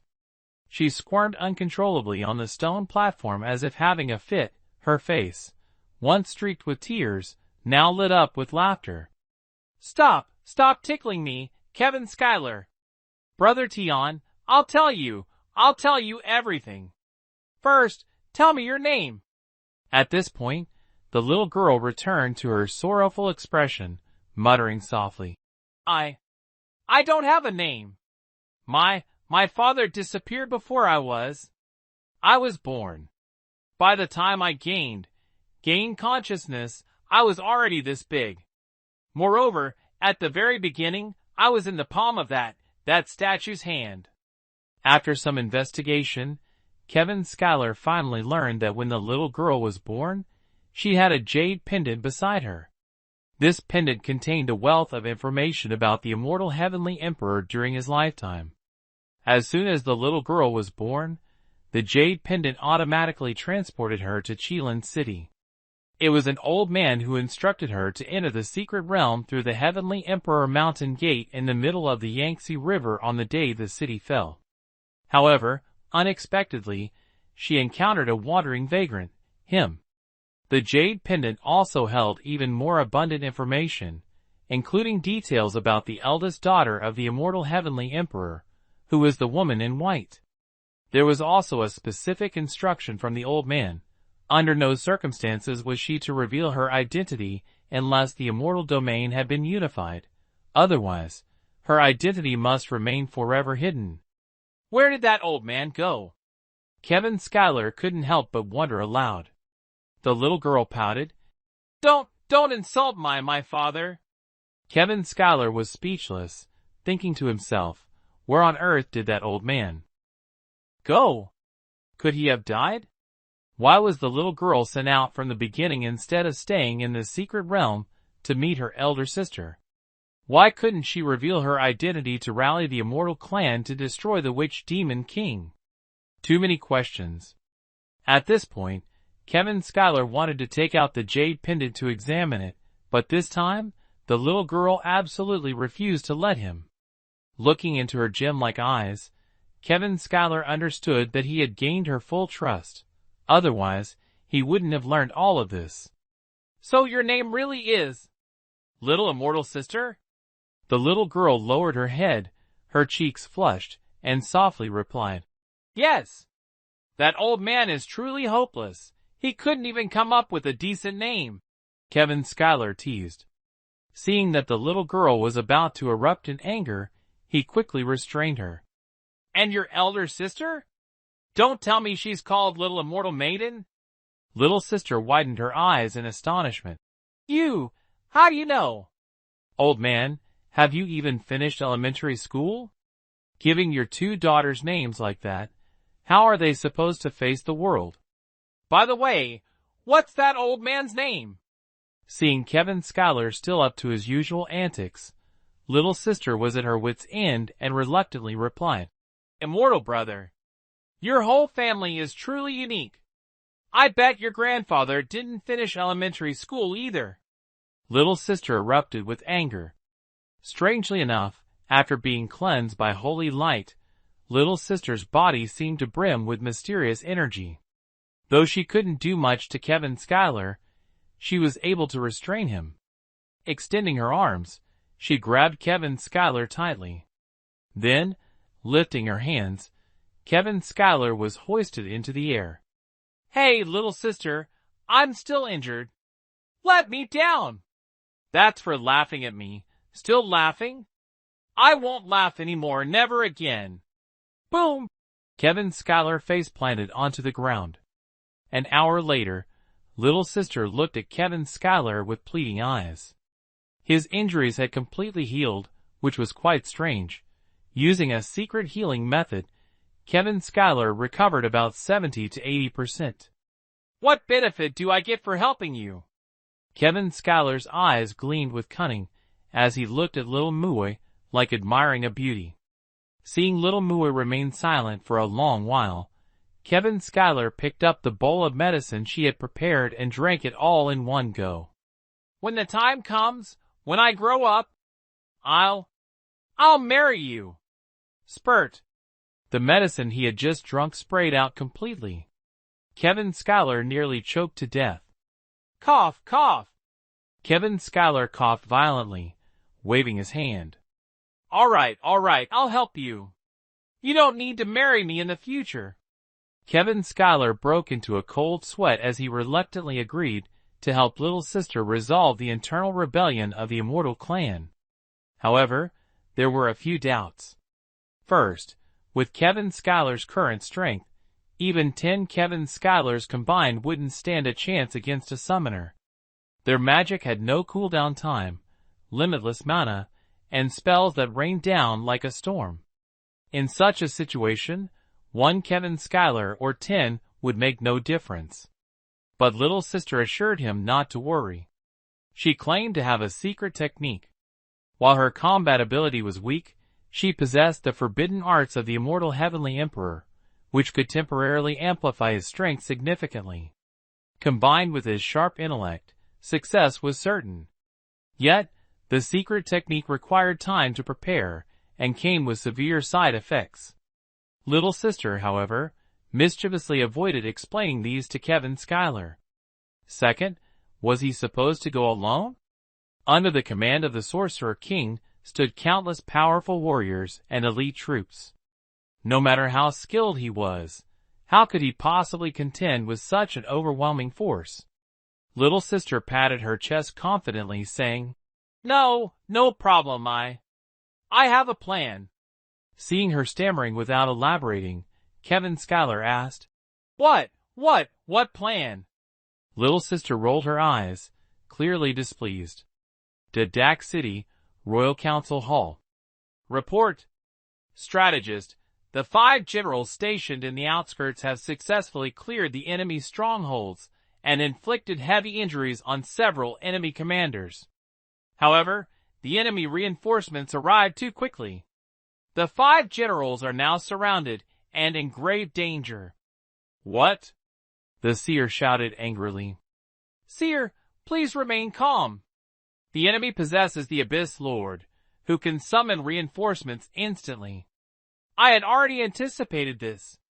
The seer regained composure, casting a look of utmost trust at the silent magician beside him. Before their deployment, I equipped the 5 generals with return to city scrolls. I believe they'll be able to retreat shortly. Good. The seer nodded in relief. If the 5 generals were to perish, the royalist faction would be doomed. Report. The Sorcerer King is personally leading his army. Under his command are 7 elite generals. The Summoner, Queen of Agony, Sorcerer, Lord of the Underworld, Blood Demon, Damian Blackwell, and the Demon Warlock. They are advancing straight toward the 2nd-tier city on the central line, Spirit City. The enemy is advancing aggressively. Strategist, do you have a plan? The silent magician bowed respectfully. Seer, rest assured, I have a strategy. However, what? Sir, the Spirit City can either be defended or abandoned. If we choose to defend it, we may have to pay a heavy price in casualties. Moreover, I believe the Lich King is personally overseeing this battle. This is undoubtedly just the first wave of attacks. Even if we manage to hold the city, there will surely be another assault. The seer nodded. Issue the command, order the Spirit City Lord, the Colossal Battle General, to lead the generals under the command of the Moon Goddess Knight, the Moon Goddess Priestess, and the Windwalker. Do your best to defend the city, but under no circumstances should you fight to the death. If the city cannot be held, retreat to Dark City and await further orders. The second-line city of the Royalist faction, Spirit City. What? Retreat?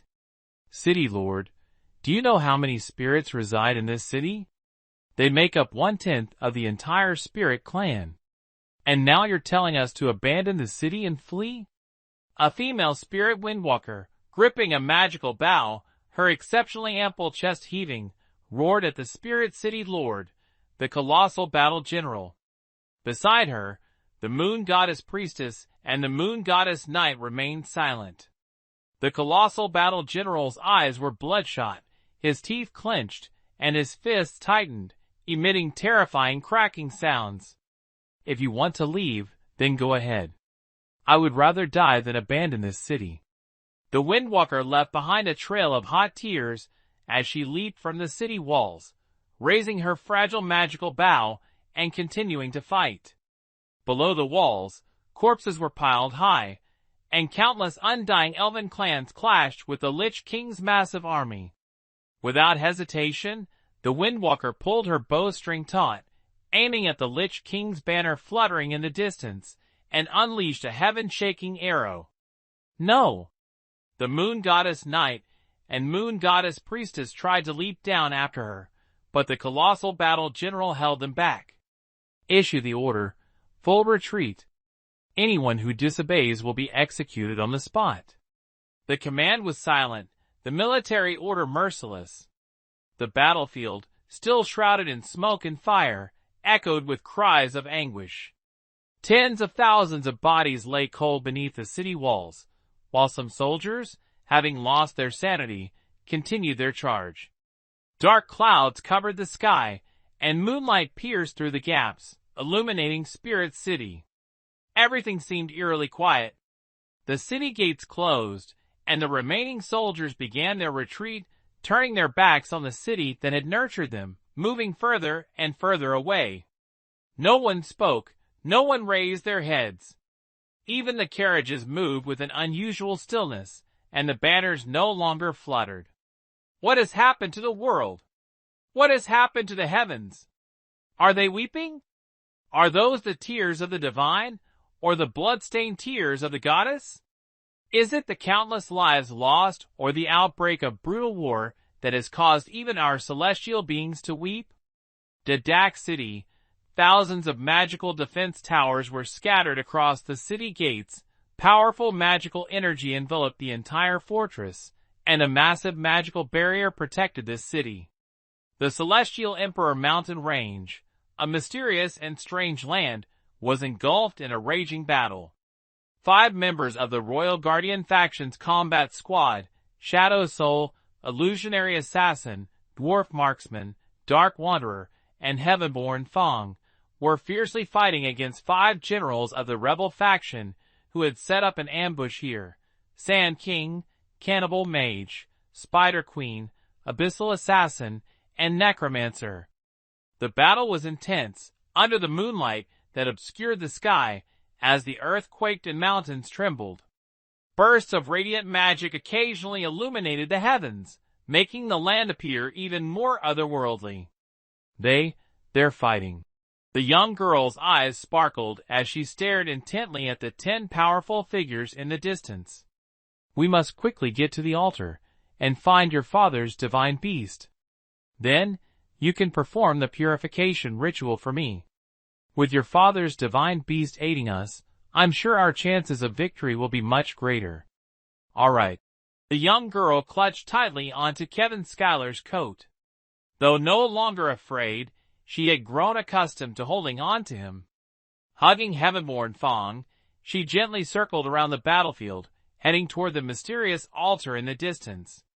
In a clearing between 2 mountains, peculiar magical formations were densely packed together. Towering magical stone pillars stood solemnly, and faintly, a grand platform could be seen erected in the center. Though the platform wasn't tall, it exuded a majestic aura, occupying a vast area. From its peak came the faint sound of a ferocious beast's roar. Kevin Schuyler and the young girl cautiously approached. The girl hurriedly pulled Kevin Schuyler up onto the platform. Though not tall, the platform's overwhelming presence was unsettling, and the strange stone pillars and magical formations surrounding it made their hair stand on end. Within moments, they reached the platform. At its center was a mysterious totem etched onto the ground, seemingly just a drawing. Surrounding it were various runes. The young girl knelt on both knees, formed hand seals with her hands, and muttered under her breath. The totem on the ground gradually became clearer, and the runes around it began to glow.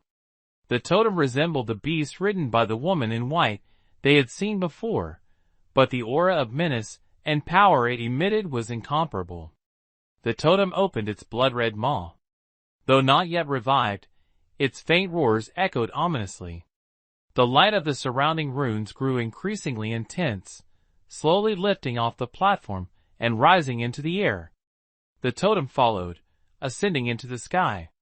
The young girl suddenly stood, her hands rapidly forming seals as she shouted, "Celestial Qilin, appear!"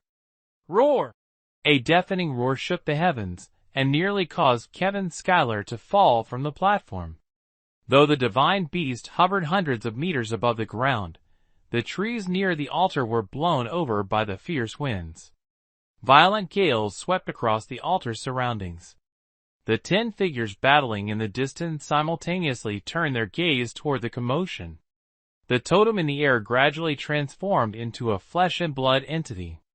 The massive form of the divine beast emerged. A colossal Qilin, over 100 meters long and more than 30 meters tall, materialized. "This is bad. Someone has awakened the Celestial Emperor's divine beast. Retreat immediately." 10 figures revealed expressions of astonishment. 5 of them quickly departed, while the remaining 5 exchanged glances. One attempted to rush toward the altar, but another stopped him. "The divine beast is resurrecting. It will likely fly away directly. Our arrival would be pointless. We should return to Dadak instead." "Agreed." The 5 figures simultaneously formed hand seals. A formation suddenly appeared around them, glowing brightly. Within seconds, the five vanished. Kevin Schuyler couldn't help but collapse to the ground as the overwhelming pressure of the divine beast permeated the heavens and earth. Its earth-shaking roar dispersed the dark clouds in the sky, allowing the moonlight to shine directly upon the divine beast. The creature appeared even more majestic, its massive Chilan body shimmering with silver light, seemingly absorbing the moon's essence. It truly resembled a celestial being descending to the mortal realm, commanding all creatures to bow in reverence. Fierce beasts within tens of thousands of miles were drawn to the scene, their gazes all fixed upon this moment. 1,000 miles away, at the throne of the Witch King, atop a platform 10 times higher than the one before, stood a handsome young man with cold eyes. A terrifying red light pierced through the void as he gazed toward the altar. The intense magical fluctuations from his presence directly shattered a small hill beneath the high platform. The summoner beside him, feeling the oppressive aura, couldn't help but take a deep breath. Finally, the young man retracted his gaze.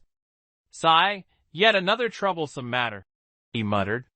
In his hand, he held a glowing green orb.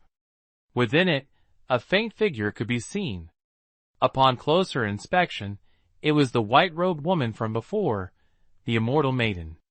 She appeared to be in a deep slumber, her eyes closed, her body relaxed, and her face serene, as if she were lost in a beautiful dream. Back at the immortal sacrificial grounds, a sudden burst of radiance enveloped the area. The Chilan's body began to shrink continuously, until it was only about 5 meters long and 3 meters tall. With a leap, it landed on the ground. Xiaoyo, seeing what looked like her pet, ran over excitedly. In truth, it really was her pet. Kevin Schuyler followed closely behind. At this point, the Chilan no longer exuded its oppressive aura, allowing the two to approach more easily. The divine beast, intelligent as it was, assessed Kevin Schuyler and, sensing no threat, didn't pay him much mind. Kevin Schuyler moved closer to observe. Though the Chilan's body had shrunk, its imposing presence remained unchanged. Its black scales gleamed, its head adorned with a purple mane, and its 5 sharp claws hidden within its powerful limbs. Its eerie eyes bore a slight resemblance to Xiaoyo's, though its pupils were slit like those of a wild beast. When it opened its mouth, razor-sharp, hook-shaped teeth, tens of centimeters long, were revealed, along with bursts of dark mist exuding from within, clearly imbued with killing intent. Its tail was even stranger, resembling a blazing flame. If not for his fear, Kevin Schuyler would have eagerly studied and touched the creature. However, Xiaoyo clearly didn't give him the chance. With a wave of her small hand, Kevin Schuyler was lifted into the air. The two of them climbed onto the Chilan's back. Xiaoyo raised her hands excitedly and cheered. "Let's go! Let's find the demon warrior!" Chapter 20 Demon Warrior. In a massive abyss of the Tianhuang mountain range, thick fog blanketed the entire chasm, making it impossible to see what lay within from above. Occasionally, dazzling beams of light shot out from the abyss, their brilliance surpassing even the sun in the sky. Moreover, a pervasive killing intent spread with each flash, instilling a sense of imperial dread in the surrounding creatures. At the entrance of this abyss, a Chilan beast, about 5 meters long and 3 meters tall, carried 2 individuals into this land of death. These were Kevin Schuyler and Xiaoyo. Standing on the Chilan's back, Kevin Schuyler observed the surroundings, while Xiaoyo mischievously tugged at the Chilan's mane, steering it left and right as it swiftly flew forward through the air. The abyss was fraught with perilous terrain. Without the ability to fly, traversing it would be nearly impossible. Below lay treacherous swamps, remnants of deadly formations, and even the occasional sight of massive demonic beasts belching smoke and roaring incessantly. The Chilan soared through the air, runic patterns glowing beneath its feet as a spell formation propelled it at incredible speed. Before long, they reached a basin, where a towering cliff nearly 1,000 meters high loomed ahead. At the base of the cliff lay a sacrificial-like formation, and at its center was a pitch-black pool of water. Every so often, the water erupted violently, faintly revealing the presence of an ancient beast slumbering beneath its surface. Its deep snores reverberated through the heavens and earth. Roar! A deafening roar shattered the stones on the ground, its imperial might shaking the land and sending nearby creatures fleeing in terror. Kevin Schuyler furrowed his brows in silence. If this old man's mount was already this strong, then what level of power did the old man himself possess? As the roar echoed, a low, guttural response followed. Grr! The water in the pool exploded entirely, and a colossal figure emerged. At first, Kevin Schuyler mistook the head rising from the abyss for that of an octopus. Slowly, the giant rose from the water. Boom! Each step it took caused the ground to tremble. Finally, with great difficulty, the giant fully emerged from the small pool. Runes materialized around it, encircling the figure. The giant's body was entirely made of stone. Even its eyes were enormous agate-like crystals. Could this be the legendary Stone King? Was this the final boss of the Undying Domain? The demon warrior who terrified countless beast clans?